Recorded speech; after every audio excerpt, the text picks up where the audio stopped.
श्री बजरंग मनोहर सोनवणे खासदार बीड लोकसभा प्रति महामहिम राज्यपाल महोदय राजभवन महाराष्ट्र राज्य मुंबई। विषय श्री मनोज जरांगे पाटील यांच्या उपोषणाची दखल घेण्यासाठी महाराष्ट्र शासनाला तात्काळ सूचना करण्याबाबत। नमस्कार मंडळी, स्वागत आहे आपल्या ट्रेंड मराठी या लोकप्रिय चॅनल मध्ये। आणि महत्त्वाचा विषय ते म्हणजे बजरंग मनोहर सोनवणे यांनी त्यांचं पहिलं लेटर पॅड वापरलंय मनोज जरांगे पाटील यांच्या उपोषणासाठी। आणि त्यांनी महामहिम राज्यपालांना एक पत्र लिहिलंय। त्या पत्रामध्ये विषय टाकलाय श्री मनोज जरांगे पाटील यांच्या उपोषणाची दखल घेण्यासाठी महाराष्ट्र शासनाला तात्काळ सूचना करण्यासाठीचा। काय लिहिलंय पत्रात तर महोदय, उपरोक्त विनंती आपणास नम्र निवेदन करण्यात येते की श्री मनोज जरांगे पाटील हे 8 जून 2024 पासून अंतरवली सराटी जिल्हा जालना या ठिकाणी अमरण उपोषणाला बसले आहेत। त्यांनी गेल्या 5 दिवसापासून अन्न आणि पाणी त्याग केला आहे, त्यामुळे त्यांची प्रकृती खालावत चालली आहे। श्री मनोज जरांगे पाटील यांच्या मागण्याविषयी महाराष्ट्र राज्य शासनाची भूमिका उदासीनतेची दिसून येते। याबाबत महाराष्ट्र शासनाने वेळीच दखल न घेतल्यास महाराष्ट्र राज्यात गंभीर परिस्थिती निर्माण होण्याची शक्यता नाकारता येत नाही। तर या प्रकरणी आपण स्वतः लक्ष घालून श्री मनोज जरांगे पाटील यांच्या उपोषणाची दखल घेण्यासाठी महाराष्ट्र शासनाला सूचित करावे ही विनंती।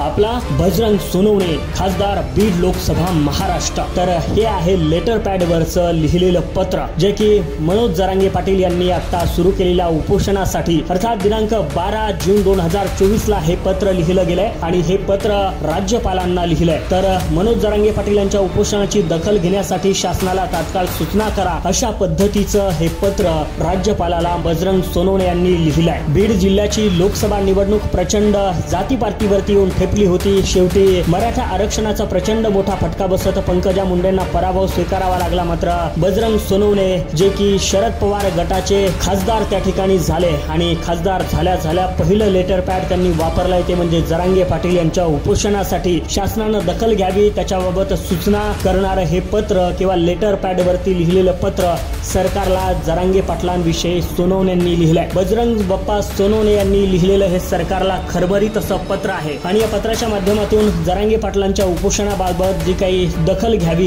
त्याबाबत सूचना करण्यात आलेली आहे। आणि हे पहिलं लेटर पॅड जे जरांगे पाटलांविषयी लिहिलंय ते म्हणजे बजरंग मनोहर सोनवणे त्यांनी वापरले हे पहिलं लेटर पॅड जरांगे पाटलांच्या उपोषणाला न्याय मिळवून देण्यासाठी लिहिलेलं पत्र आहे। यासाठी केला होता अट्टहास अशा पद्धतीच्या मथळ्याखाली हे पत्र सोशल मीडियावरती प्रचंड व्हायरल होत आहे। बजरंग मनोहर सोनवणे सध्या जरांगे पाटलांच्या पाठीशी खंबीरपणे उभे राहिले आहेत आणि त्यांनी शब्द सुद्धा दिला होता की मी मराठा आरक्षणाची जरांगे पाटलांची मागणी खंबीरपणे त्या ठिकाणी लोकसभेत मांडण्यासाठी तत्पर राहील। तुम्हाला काय वाटतं? बजरंग बाप्पा सोनवणे या त्यांच्या शब्दावरती जागण्यासाठी तयार आहेत? पहिलं लेटर पॅड त्यांनी जरांगे पाटलांसाठी वापरून नेमकं काय सिद्ध केलंय? कमेंट मध्ये नक्की तुमचं मत मांडायला विसरू नका आणि अशाच व्हिडिओसाठी ट्रेंड मराठीला सबस्क्राईब करा।